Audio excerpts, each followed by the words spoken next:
The radio crackled with desperate static in Lieutenant Commander Takeshi Yamamoto's blood-stained hands as he stared across the carrier deck that had become a graveyard of twisted metal and shattered dreams. Where 72 gleaming Mitsubishi Zeros had launched into the dawn sky just hours earlier, only 8 battered aircraft now sat like wounded birds among the wreckage.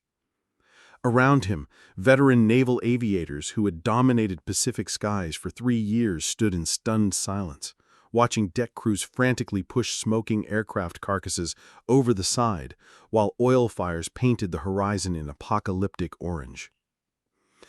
The acrid smell of burning aviation fuel mixed with something far worse, the realization that Japan's most elite fighter pilots, men who had been considered invincible since Pearl Harbor, had just been systematically slaughtered by an enemy they thought they understood. It was June 19, 1944, and what Imperial Navy planners had confidently named Operation Ago, their decisive blow to crush American naval power once and for all, had instead become the largest aerial catastrophe in Japanese military history. In a single day of coordinated hell above the Philippine Sea, over 400 Japanese aircraft had been shot from the sky with such methodical efficiency that American pilots would later joke about the Great Marianas Turkey Shoot.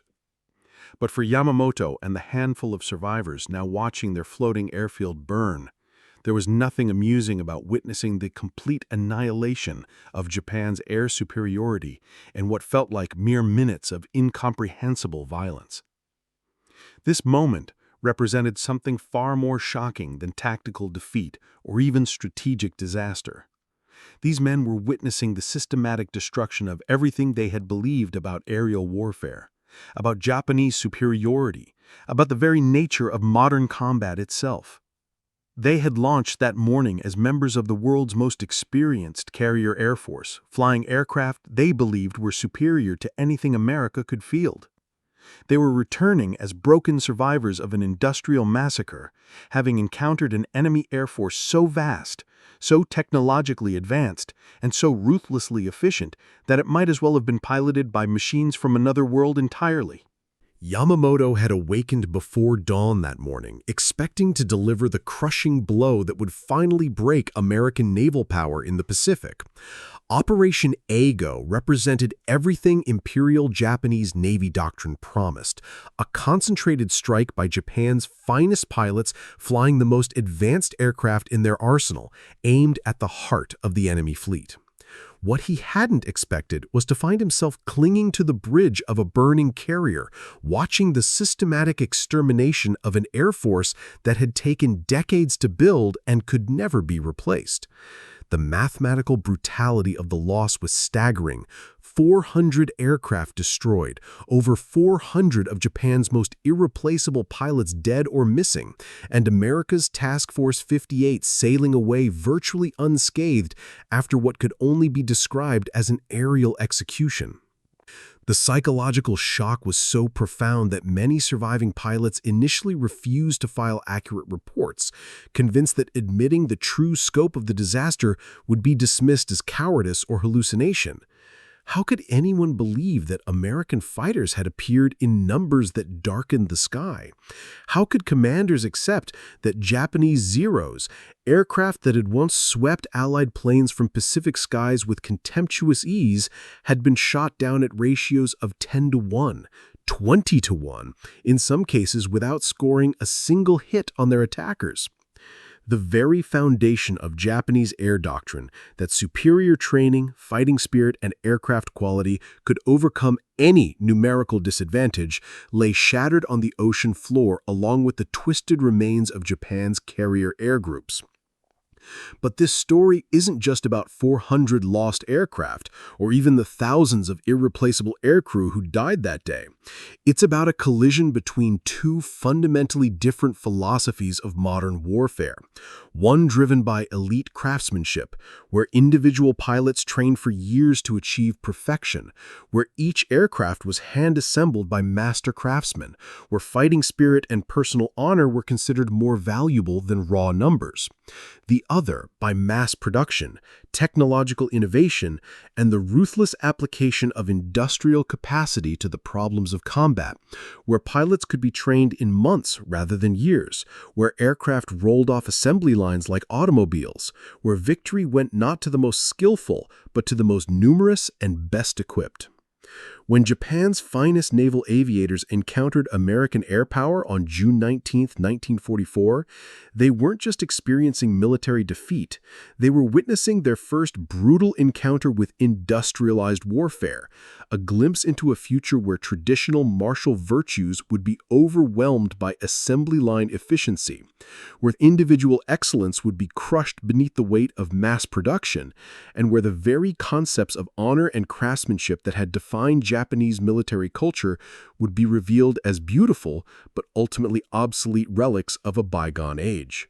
The year was 1944, and the Pacific War had reached a critical juncture where two radically different approaches to military aviation were about to collide with devastating consequences.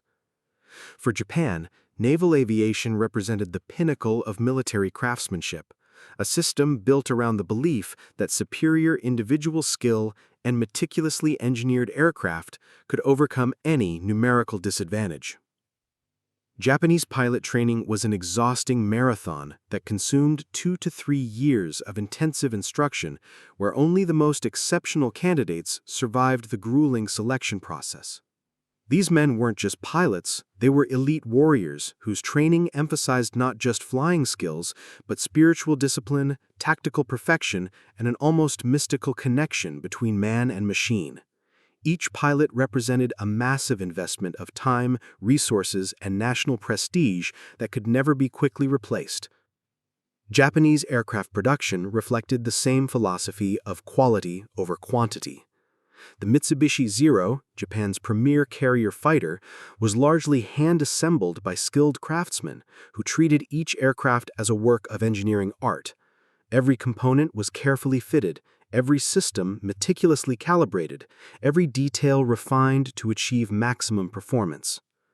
Japanese engineers prioritized agility, range, and climbing ability over durability or firepower, creating aircraft that could outmaneuver almost anything in the sky, but required constant maintenance and expert handling. Production numbers were deliberately limited to ensure quality. Japanese factories turned out perhaps 50 aircraft per month when operating at peak efficiency, with each Zero requiring hundreds of hours of skilled labor to complete. Meanwhile, across the Pacific, America was revolutionizing the very concept of military aviation through the application of industrial mass production techniques that had already transformed civilian manufacturing. American pilot training programs operating on principles borrowed from assembly line efficiency could produce competent combat aviators in 6 months rather than years. The focus wasn't on creating irreplaceable elite warriors, but on training adequate pilots in sufficient numbers to maintain constant pressure on the enemy. American doctrine treated pilots as valuable but ultimately replaceable components in a larger military machine, rotating experienced aircrew back to training duties rather than keeping them in combat until death or capture, as Japanese practice demanded. American aircraft production represented an entirely different philosophy of warfare. The Grumman F-6FX Hellcat, America's primary carrier fighter by 1944, was designed not for perfection but for mass production and combat effectiveness. Every component was standardized, every manufacturing process optimized for speed and efficiency rather than individual craftsmanship.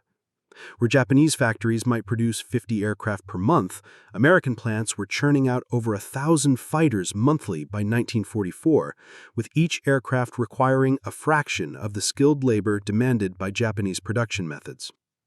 The Hellcat sacrificed some agility for durability, firepower, and ease of maintenance, characteristics that mattered more in sustained combat operations than individual dogfighting prowess.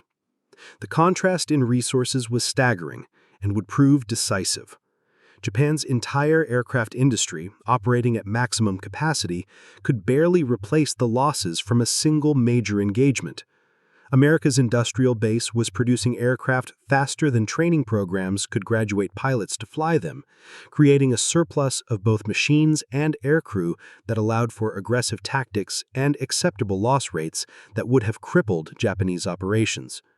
By June 1944, American carriers were launching airstrikes with hundreds of aircraft, while Japanese commanders carefully husbanded their dwindling air groups, knowing that every pilot lost represented an irreplaceable asset that might take years to replace, if replacement was possible at all. The philosophical divide extended beyond mere numbers to fundamental questions about the nature of modern warfare itself. Japanese military culture, deeply rooted in samurai traditions, viewed combat as a contest between individual warriors where personal skill, honor, and fighting spirit could triumph over material disadvantages. American military doctrine, influenced by industrial efficiency and democratic ideals, approached warfare as an engineering problem to be solved through superior organization, technology, and resource allocation.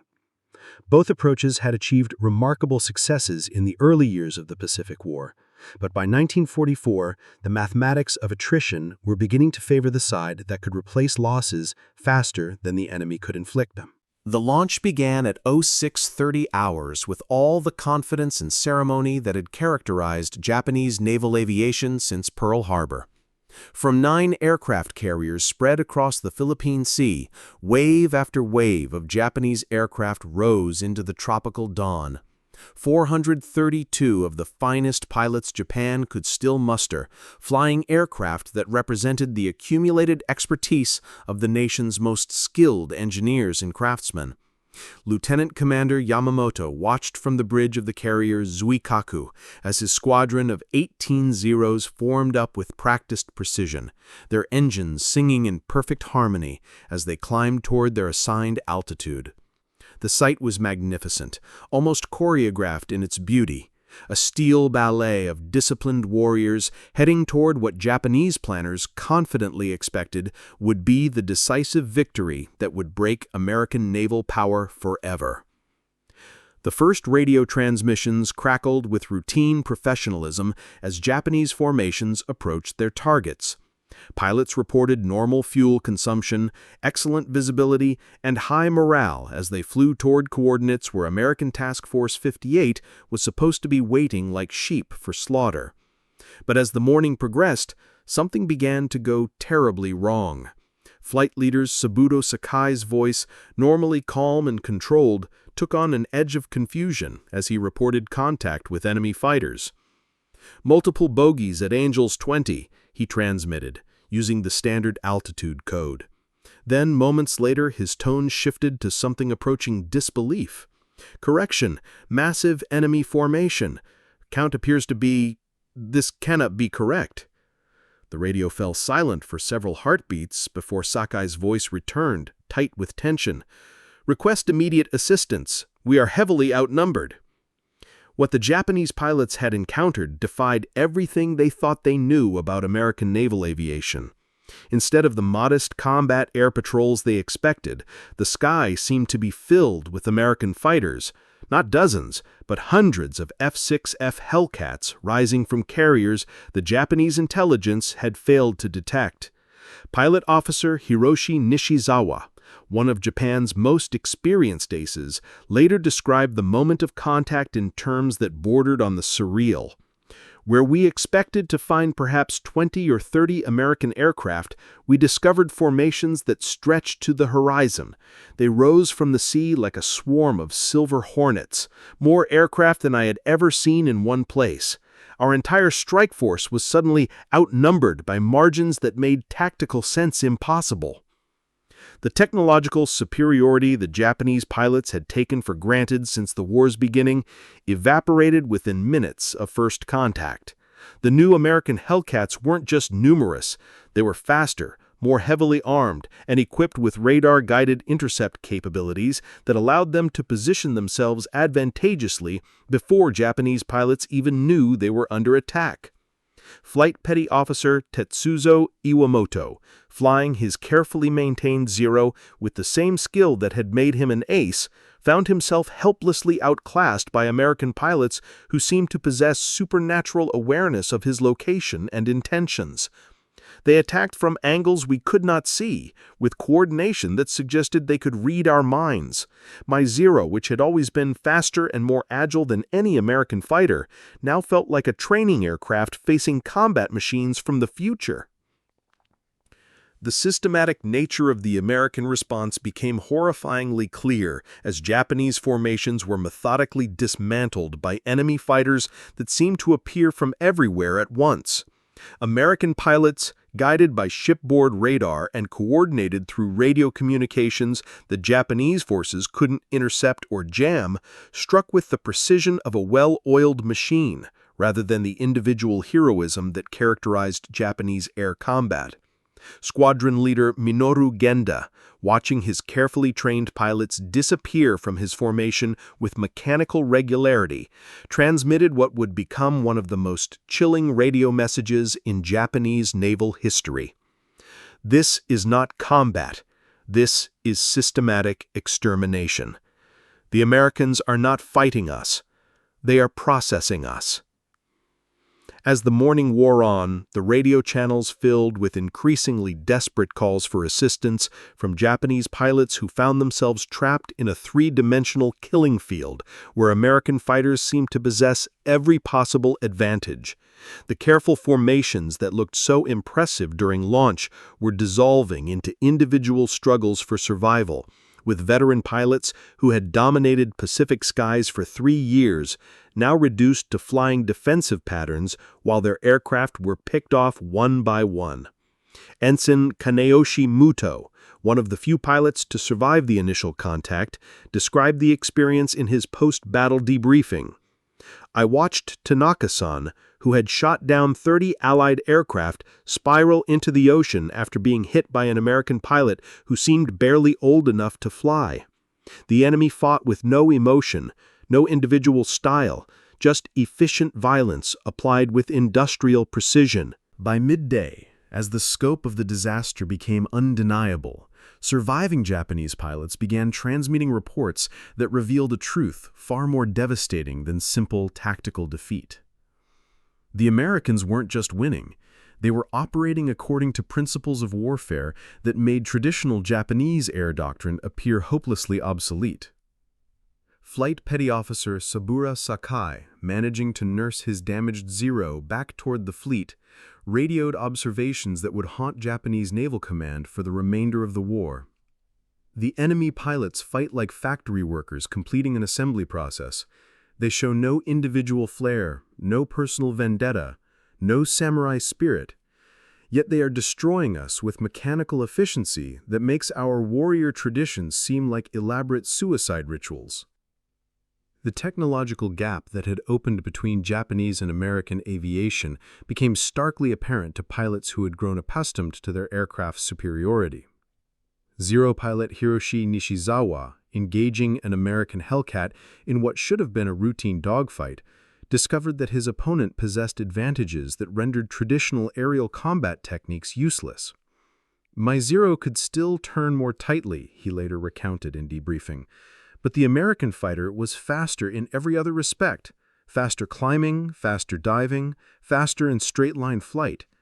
More disturbing was their pilot's apparent disregard for individual combat honors. When I maneuvered for a classic turning fight, he simply climbed away at full power, rejoined his formation, and returned with 3 wingmen who attacked in perfect coordination. They had abandoned the code of single combat entirely in favor of systematic group tactics that treated aerial warfare as an industrial process. Intelligence reports filtering back from the handful of aircraft that managed to observe American carrier operations revealed production capabilities that seemed almost fantastical to Japanese commanders operating under severe resource constraints. Reconnaissance pilot Minoru Suzuki, photographing American fleet formations from extreme range, transmitted estimates that his superiors initially dismissed as combat hallucination. The enemy task force contains at least 15 carriers, each operating full air groups of modern fighters and bombers. They are launching and recovering aircraft with assembly line precision, maintaining continuous combat air patrols while simultaneously conducting offensive operations. The scale of their aviation assets suggests production rates that exceed our entire monthly output in a single day. The most psychologically devastating realization came from brief conversations with captured American aircrew, encounters that revealed the fundamental difference between Japanese and American approaches to pilot training and aircraft production. Lieutenant Commander Yamamoto, questioning a downed Hellcat pilot who appeared impossibly young and inexperienced, discovered truths that challenged everything Japanese naval aviation had believed about their enemy's capabilities. The American pilot told me through an interpreter that he had been flying for 8 months, trained in Florida using aircraft that were considered obsolete by current standards. Yamamoto later wrote in his private journal. He spoke casually of aircraft factories producing dozens of fighters daily, of pilot training programs graduating hundreds of aviators monthly, of losing aircraft being considered merely an acceptable cost of operations rather than irreplaceable national treasures. When I asked him about his aircraft's capabilities, he shrugged and said they gave him whatever was newest off the production line. The strategic implications began to crystallize as surviving aircrew compared notes during frantic debriefing sessions aboard the retreating Japanese fleet. Japan had not simply lost a battle, they had encountered an enemy operating under entirely different economic and industrial assumptions about the nature of modern warfare. Flight leader Tetsuzo Iwamoto, one of Japan's most decorated aces, put the realization in terms that would influence Japanese military thinking for the remainder of the conflict. We have been fighting as if this were still the Russo-Japanese War, where individual heroism and superior training could overcome material disadvantages. The Americans have industrialized combat itself, treating pilots and aircraft as interchangeable components in a vast military machine that can absorb losses we consider catastrophic while maintaining operational effectiveness. The cultural exchange, limited though it was, worked both ways and provided Japanese pilots with glimpses into an American military culture that prioritized practical results over traditional honor. Captured American pilots spoke matter-of-factly about rotation policies that sent experienced aircrew back to training duties rather than keeping them in combat until death or capture, about aircraft designs that prioritized pilot survival over maximum performance, about tactical doctrines that emphasized group coordination over individual achievement. For Japanese pilots, raised in a culture that viewed death in combat as the highest possible honor, these revelations were profoundly disturbing. They treat their pilots as valuable resources to be preserved and developed, observed Squadron Leader Genda, while we treat ours as expendable assets to be consumed in pursuit of victory.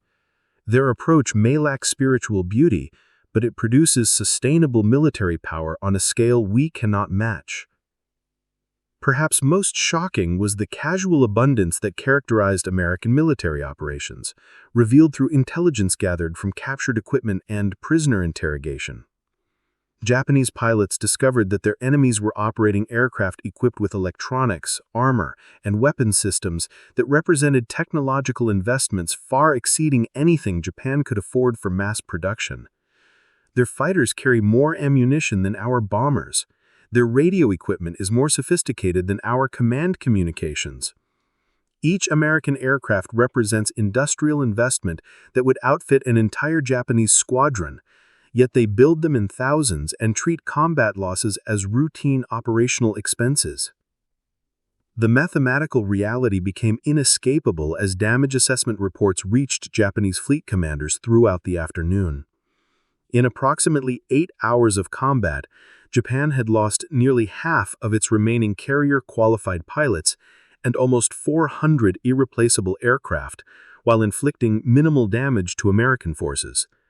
The exchange ratio wasn't just unfavorable, it was approaching the realm of industrial slaughter. We discovered that we had been fighting not just a war, but an entire philosophy of military organization. The Americans had approached aerial warfare as an engineering problem to be solved through mass production and systematic application of technological superiority, while we had approached it as a spiritual contest between warrior elites. Looking at the empty carrier decks around me, it became clear which approach proved more effective in modern industrial warfare. In the immediate aftermath of what would become known as the Great Marianas Turkey Shoot, something fundamental shifted in the Japanese military psyche that went far beyond accepting tactical defeat. As surviving aircraft limped back to their carriers throughout the afternoon of June 19, 1944, the scope of the disaster forced a reckoning with assumptions that had guided Japanese naval strategy since the attack on Pearl Harbor. Admiral Jusaburo Ozawa, commander of the mobile fleet, found himself staring at damage reports that read like the inventory of a demolished air force. The carrier air groups that had launched that morning with 432 aircraft could muster fewer than 50 operational fighters by sunset. The mathematical brutality of the loss ratios, 20 Japanese aircraft destroyed for every American plane shot down, represented more than military failure. It marked the end of Japan's ability to conduct offensive carrier operations and the beginning of a desperate defensive strategy that everyone understood was merely delaying the inevitable. The initial response from Imperial Navy headquarters was predictable, attempts to minimize the disaster through creative reporting and propaganda that transformed devastating defeat into strategic withdrawal. Official communiques spoke of successful attacks on American positions and the orderly retirement of Japanese forces after accomplishing their objectives. But the pilots who had witnessed the systematic destruction of their air groups could not be fooled by euphemistic language that described industrial slaughter as tactical maneuvering. Flight Petty Officer Saburo Sakai, writing in his private diary aboard the carrier Zuikaku, captured the mood among surviving aircrew. They can call this whatever they choose in the newspapers, but we who flew against the Americans know what we have seen. We have witnessed the future of warfare, and in that future, there is no place for warriors like us. The age of the samurai pilot is finished. The radio may no longer crackle with desperate transmissions from doomed fighter pilots, and the carrier decks may have long since been rebuilt with modern aircraft, but the lesson learned in those catastrophic 24 hours over the Philippine Sea remains as relevant today as it was on June 19, 1944. Lieutenant Commander Takeshi Yamamoto, standing on the bridge of a burning carrier as the sun set on Japanese naval aviation, had witnessed more than military defeat. He had seen the end of one era of warfare and the violent birth of another. The 400 aircraft that spiraled into the Pacific that day carried with them not just Japan's hopes for victory, but an entire philosophy about how nations fight and what determines success in modern conflict. The transformation that began with that single day of aerial slaughter would reshape not only Japanese military thinking, but the global understanding of industrial warfare itself. The elite pilot culture that had produced legendary aces and magnificent aircraft gave way to systematic approaches that prioritized mass production, technological innovation, and sustainable training programs over individual excellence and craftsmanship. Japan's post-war aviation industry, rebuilt from the ashes of defeat, would embrace the very principles that had destroyed their wartime air force: efficiency over artistry, quantity over perfection, systematic development over heroic individualism.